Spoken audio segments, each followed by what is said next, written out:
Assalamualaikum warahmatullahi wabarakatuh. Perkenalkan, nama saya Zainab Sati Sugiarto dari Sistem Informasi Angkatan 25 dari kelas B dengan NIM 2509116062.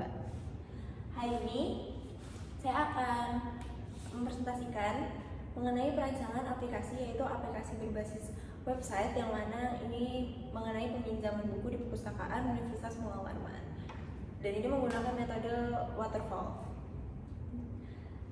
Kita masuk ke pendahuluan. Seperti yang kita tahu, perguruan tinggi itu pasti ada yang namanya perpustakaan, dan perpustakaan itu adalah salah satu tempat di mana kita tuh menimba ilmu dan mendapatkan ilmu, yaitu dengan buku-buku yang ada di sana. Lanjut. Namun terdapat banyak masalah-masalah di perpustakaan, terutama di perguruan tinggi, yaitu karena nggak adanya aplikasi atau website yang mendukung dari masalah-masalah yang ada di sini. Yaitu yang pertama adalah ketidakefisienan proses manual, yang mana proses manual itu kan kayak pencatatan yang manual kayak gitu, itu tuh bakal bisa salah lah gitu dalam pencatatannya, sehingga itu menjadi salah satu masalah dari perpustakaannya sendiri. Kemudian yang kedua itu adalah lambatnya pelacakan dan antrian layanan, karena dalam pelacakannya itu masih manual, sehingga dapat menimbulkan antrian yang cukup panjang kalau misalnya mau meminjam buku gitu. Lalu yang ketiga itu adalah rendahnya optimalisasi dan efektivitas perpustakaan, karena ya proses-proses yang masih manual tadi itu dapat mengurangi efektivitas dan juga optimalitas dari perpustakaan itu secara keseluruhan.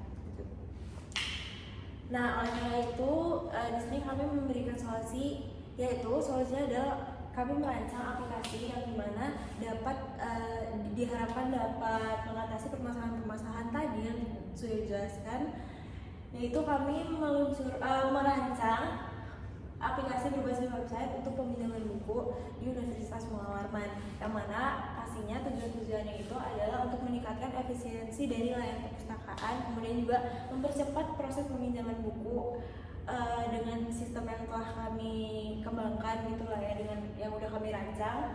Lalu kami juga ingin meningkatkan akurasi data dalam pendataan buku, karena kalau misalnya masih manual itu kan akurasinya kurang gitu ya.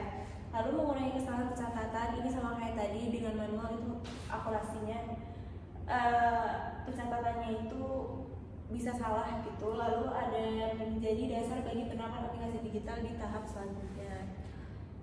Nah, di metode penelitian sendiri, yang pertama itu adalah proses analisis Fishbone. Seperti yang kita tahu, Fishbone itu adalah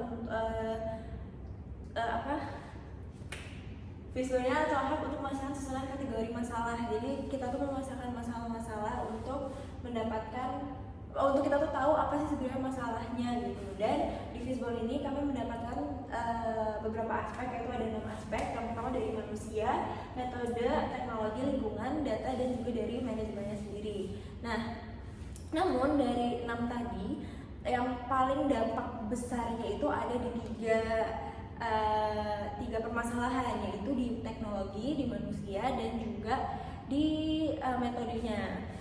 Lanjut, yang kedua itu adalah proses penyusunan flowchart system. Jadi seperti yang kita tahu, flowchart itu kan diagram alur. Jadi gimana nanti alur dari sistem yang telah kami rancang ini berjalan gitu. Lalu ada metode pengembangan waterfall. Di sini kami memilih pengembangan waterfall karena metode waterfall itu sifatnya kan terstruktur dan dia itu berurutan, serta waterfall ini juga dia itu mudah untuk dikontrol sehingga sesuai untuk proses pengembangan perpustakaan kami untuk peminjaman buku ini. Lanjut. Nah, di sini masuk ke Fishbone-nya. Tadi seperti yang sudah saya jelaskan, dari 6 metode tadi yang paling berdampak besar itu ada di 3 permasalahan ini. Yang pertama itu ada di manusianya. Di manusianya ini salah satunya adalah tugas tuh nggak bisa melakukan pengecekan kondisi dan ketersediaan buku secara konsisten. Itu karena tanpa ada sistem itu otomatis kan kita manual. Jadi kalau misalnya kita mau minjem buku nih, ada buku ini nggak, itu kita cari dulu, bahasanya tuh kayak cari stoknya dulu gitu. Lalu di metode ini kayak tadi yang metodenya tuh masih penulisannya manual, itu adalah salah satu permasalahannya juga karena mengurangi akurasi dalam pencatatannya juga. Lalu di teknologi sendiri karena permasalahannya itu di teknologi, karena di Universitas Muhammadiyah sendiri perpustakaan itu belum ada sistem untuk peminjamannya sendiri gitu. Ya, boleh lanjut. Nah, dan ini adalah flowchart atau diagram alur dari sistem yang telah kami rancang. Dari pertama itu mahasiswa login dulu, dia login dengan memasukkan NIM dan juga password. Ini itu nggak beda sama yang kayak kita login di Start, jadi masukin NIM dan passwordnya. Apabila loginnya berhasil, kita langsung masuk ke menu-menunya. Yang pertama itu ada menu for you. Jadi di menu for you sendiri ini dia akan setelah masuk dia, kita pilih menu for you itu bakal ngasih rekomendasi buku apa gitu yang lagi best gitu lah ya bahasanya.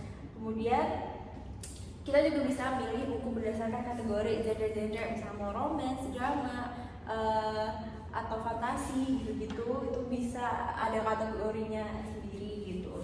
Ketika kita ingin meminjam buku, kita akan kembali ke bagian sini, kita bakal pilih bukunya. Ini apabila kita nggak mau meminjam buku, itu kita bakal kembali ke tampilan buku-buku yang direkomendasikan gitu. Tapi kalau kita udah minjem buku, kita bakal ke menu atau ke prosesnya gitu untuk peminjaman buku. Terus setelah itu datanya itu akan dimasukkan dan kemudian sistem itu menjadwalkan reminder H-1 jatuh tempo pengembalian buku. Itu di sini nih letak efisiennya dari perancangan sistem kami, karena kami itu ada ngasih jadwal reminder setiap H-1. Misalnya kita minjem buku hari ini, ntar 2 hari lagi tuh udah dikembaliin, jadi H-1-nya tuh dia bakal dikasih reminder gitu. Lalu bakal menampilkan tampilan QR code, fungsinya ini buat nanti pas kita ngambil bukunya. Lalu udah dia balik lah kan, dan ketika di menu kedua itu ada menu pengembalian buku. Ya udah dia kayak kembaliin buku biasa aja, melakukan riwayat peminjaman, beli buku yang ini dikembalikan, apakah telah mengembalikan. Jika dia sudah mengembalikan, maka maaf, di sini apakah telah mengembalikan buku. Kalau misalnya dia telah mengembalikan buku, maka dia tuh dikenakan denda, dan dendanya itu dia bakal langsung kehitung lah berapa hari kamu telatnya gitu. Kalau misalnya dia tuh nggak telah membayar buku, berarti dia langsung selesai saja. Nah, di sini metode pengembangan yang kami pilih sendiri itu adalah metode pengembangan waterfall. Alasan dari pemilihan ini tadi sebenarnya sudah dijelaskan, karena metode ini tuh terstruktur dan sifatnya itu jelas gitulah, dan cocok juga untuk perancangan sistem kami. Lanjut. Nah, kesimpulan dari presentasi ini adalah penelitian menghasilkan perancangan sistem pemilihan buku berbasis website menggunakan metode waterfall, yaitu perancangan untuk peminjaman buku di perpustakaan. Karena dari masalah-masalah yang tadi telah saya sampaikan, masalah-masalah tadi, perancangan itu sangat cocok untuk permasalahan-permasalahan yang telah disebutkan tadi. Sehingga dalam pencatatannya, pencarian buku, pengingat jatuh tempo, hingga pengembalian buku itu tuh udah ada menu-menunya sendiri. Baik, sekian presentasi dari saya. Terima kasih. Apabila ada salah kata, mohon maaf. Wassalamualaikum warahmatullahi wabarakatuh.